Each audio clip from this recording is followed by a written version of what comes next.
interview between Sheila Dillon and Professor Levy of Public Health England, following this edition of the programme, which was all about the Eatwell Guide. So here it is. So it's important to remember that the Eatwell Guide is actually a tool to help people visualise what a healthy, balanced diet is. And that was developed by looking at what people currently eat, what the new recommendations after the Carbohydrates and Health report from the Scientific Advisory Committee on Nutrition were, and how we get people from what they currently eat to what we want them to eat. So yes, I do. The Scientific Advisory Committee on Nutrition are a group of independent experts appointed by government to work in an independent and transparent manner to look at the evidence base. They come up with recommendations. Those recommendations follow a framework of evidence consideration. The whole of the committee consider it, so it's not just one person's view. We go out to external consultation, consider the responses to consultation, then publish our final recommendations. And that is what government then sets its advice on. A third of the guidance, which is illustrated as a plate, is carbohydrates, mostly refined. Do you plan to revise that part of the guidelines? So actually, that's not quite true. So the visual is actually not necessarily a plate. It used to be a plate, but when we... Well, it looks like a plate. I mean, I have it in front of me. Okay, some people think it's a plate. It's actually not supposed to be a plate. It used to be. But the thing is, it says that a third of our intake should come from starchy carbohydrates. So that's not necessarily refined. Refined carbohydrates are things like sugar. And it also says that well, it's also things like white rice, and there is a breakfast cereal on there. Yeah, and which looks like Weetabix. Yeah, and so whilst that might be processed, it's not necessarily refined, and the advice is to choose higher fibre varieties. And it's the higher fibre varieties which will help us meet the revised fibre recommendations. And it's important to remember that we need carbohydrates in our diet because it helps us generate glucose for things like the brain, which is only can use glucose to metabolize. And by choosing the higher fibre varieties, we release those sugars more slowly. And if you look at the advice, it also says to choose foods high in saturated fat, sugars and salt less often and infrequently. So it's about a whole consistent message, and the whole diet is base your meals on starchy carbohydrates, choose 5 portions of a variety of fruit and vegetables a day, have some meat, fish, eggs, beans, dairy products, and choose foods high in saturated fat, salt and sugar infrequently and in small amounts. Dr. David Unwin, who is one of the GPs we spoke to, who is notable in Britain in that his practice returned quite a lot of money to the Treasury of their unspent diabetes budget, because the large number of diabetes patients they have are mostly treated through lifestyle interventions with some drugs, said to us that he felt that the emphasis on those carbohydrates, many of them refined, was a danger to the 10 or 15% of people in the UK with diabetes or pre-diabetes.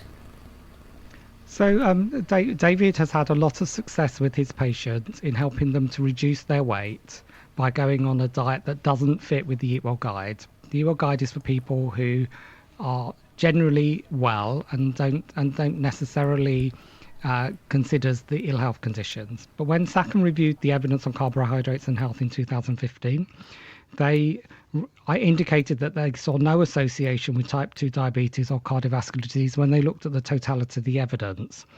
They did identify the issues of increasing sugar intake and increased energy intake, which resulted in weight gain. And weight gain is associated with ill health conditions such as diabetes and heart disease. So we know that if people lose weight, then their diabetes becomes more manageable. And we know that David has... Well, some people would say reversible, because there's quite a lot of evidence of diabetes disappearing when you lose... So there's lots of evidence, and some of it coming from David, of communications of individual patients whose response or need for insulin has gone down when they've followed a low carbohydrate diet. The evidence at the moment suggests that people, if they lose weight, become more controlled in terms of the diabetes, and you will lose weight on a low carbohydrate diet. However, there are no studies which continue for long enough. If you look at someone who's been on a low carbohydrate diet, at the end of a year, their weight gain will be the same as a person who's undertaken a diet consistent with the Eatwell guide. And at the same time, they're consuming a diet which is potentially high in saturated fat. And we know that saturated fat increases blood cholesterol, and increased blood cholesterol is associated with heart disease. So it may have there's quite a lot of contention about that, Professor Levy, isn't there now? So there's a lot of noise from people who are proponents of a low carbohydrate diet, but SACN have looked at the totality of the evidence, and they do not see studies which give the robust level of evidence that have been used to make government advice. At the same time, I would like to identify that SACN are currently looking at saturated fat and health. Our consultation closes next week, and once we have the responses to consultation, we'll finalise the report and publish that. And I can't obviously preempt what that will say. Currently, the Scientific Advisory Committee on Nutrition is consulting on its saturated fat and health report. And once those consultation responses have come in, the Scientific Advisory Committee will consider those responses and finalise its report. Obviously, I don't want to preempt that. However, the report is only looking at the relationship between saturated fat and health. Given that the Scientific Advisory Committee in 2015 concluded its consultation on carbohydrates, I'm not expecting them to reopen that debate about the level of carbohydrates in the diet. They've considered the totality of the evidence, including the evidence on low carbohydrates, and identified that carbohydrates should continue to be a third of the diet. At the end of a conference, Food for Thought, which you probably read about earlier this month, which represented quite a wide variety of academic views on diet and health, the executive editor of the BMJ, Fiona Godley, said, "One big reversal in our thinking is the demonisation of fat, and I think we've got to recognise those reversals and acknowledge them and have some humility about what is said.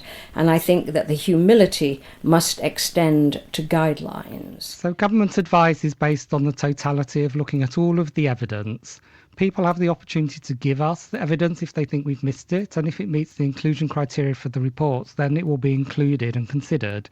And that has been the case for carbohydrates. It's the similar case for saturated fat and all of the reports that we undertake. And the totality of the evidence considered, and the view across the world, not just that of the Scientific Advisory Committee or government in the UK, is that carbohydrates should continue to remain the key part of the diet and that saturated fat should be reduced. There's concern expressed by many people, but in our programme, about the conflicts of interest with the food industry. What role do food industry groups play in the guidelines? So food industry groups, like everybody else, are a stakeholder in the work of government. However, they do not have a particular highest say in what our advice is. We consult a range of stakeholders when doing any work, and we consult food industry in the same way as we consult academia, in the same way we consult health charities. They're not on the same level, are they, academia and the food industry? So there are academics who will work with industry, but in relation to the role on the Scientific Advisory Committee on Nutrition, all the members are appointed through a robust public appointments process. If they have a declaration of interest, that is recorded. If it is considered to be a conflict of interest, then they will not have engagement in a particular piece of work. And all of that is done openly and transparently. What we want is the best scientists to be involved in our work, and it's likely that some of those will have links to industry. Tell me who the industry groups are then. So industry groups will be people like the Food and Drink Federation, who are an umbrella group, who we will consult when looking at how to interpret the guidance and how things like calorie labelling should be put on packages. What they don't get involved in is commenting as part of the scientific advisory evidence-based consideration. They may put in a response to a consultation, and that will be considered in the same way, but they don't sit on our advisory committees. And what about the British Nutrition Foundation? again, the British Nutrition Foundation is well, it's not really industry, although I know they are funded by industry.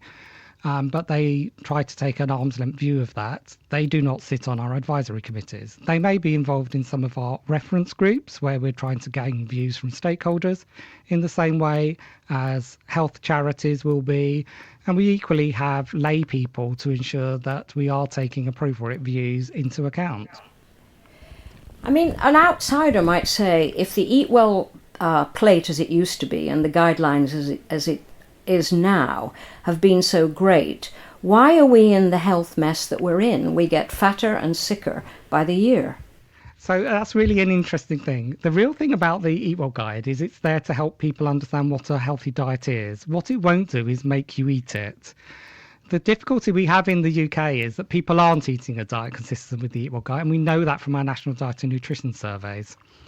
And the continued commentary from people from a non-evidence-based view about different fad diets or different approaches which are inconsistent, which haven't been tested in the same way as the evidence base for the Eatwell Guide, means that people are confused and therefore they do things which aren't necessarily consistent.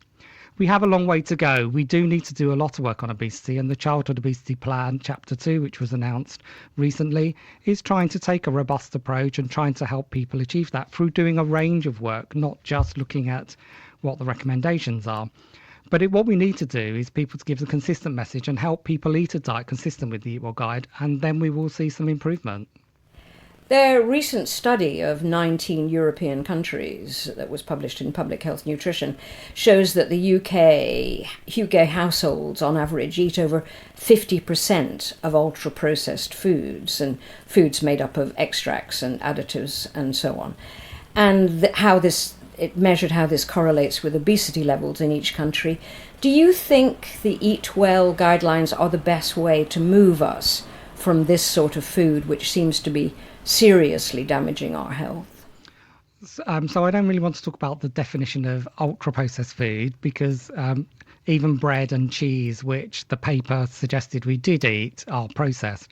But having said that, we know that people understand the Eatwell Guide. We know they recognise it. We've done research as part of the redevelopment of the guide that demonstrates that. We know that people hear the words about a Mediterranean diet and think that that is something for the people in warmer climes of Europe, and it doesn't relate to them. So what we need to do is help people achieve it. And so some of the work in the Childhood Obesity Plan will help do that by better labelling, by better information, by education, by limiting the availability of certain foods, by working with local authorities to look about the environment around schools, around high streets. All of this will help. But what we need people to do is to actually start eating consistently with the Eatwell Guide. And confusing messages suggesting that the guide is wrong and that we should eat less carbohydrates will only increase the risk of heart disease, and that will have the same impact on the NHS as current levels of obesity do.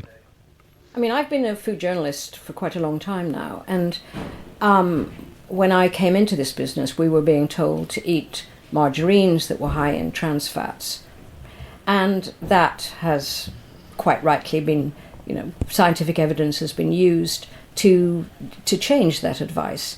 But it does give one pause about this rather technological approach to eating, when it's been clear for some time that the countries that eat in a more traditional way, not necessarily a Mediterranean way, but eat the way Greeks have always done, or eat the way Romanians have always done, or has in fact been a better guide to health than many nutritionists' official advice. So I would actually disagree with that. So if you look at the Greek diet, it's based on a starchy carbohydrate. It contains lots of fruit and vegetables, and it contains some protein food. I'm just talking about, yes, I'm not arguing with that. Which is consistent with the advice in the Eatwell Guide.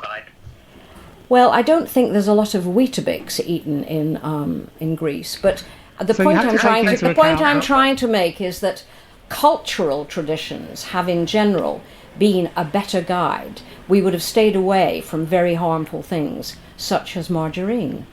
So margarine doesn't particularly appear in the Eatwell guide. The advice around margarines wasn't actually part of government advice. Government advice was to choose polyunsaturated spreads, which are lower in saturated fat. If you choose to have the odd little bit of butter and spread it thinly on your toast, you're going to eat less fat than if you smother your toast with something else that you think is healthier. But generally speaking, people don't do that. What people tend to do is they tend to use larger amounts. So what we need people to be doing is having less saturated fat. There's a clear correlation between saturated fat and heart disease. So we need people to be eating less than that. How people want to do that is not completely defined. You can choose a wide range of foods within the Eatwell guide, and in fact, some of the descriptions that have been laid at it in terms of refined carbohydrates and things like that are not true. If you look at the pictures, you will find they've been drawn in a particular way to reflect slightly higher fibre foods. There are a range of ways of doing it. If you wanted to look at the Eatwell guide, you can see it represents the traditional 3 meals and 2 snacks that we used to eat of meat, starchy carbohydrate and 2 veg. It's just how you put it together. One of the things that we're doing perhaps these days is putting them together in a way which isn't as helpful as we would like from a government perspective. It doesn't mean to say that the guide is wrong. It means people need to start following it. And I think that's the biggest thing that we've seen over recent years is people not following it and eating foods which are higher in saturated fat, higher in calories, higher in sugar and higher in salt.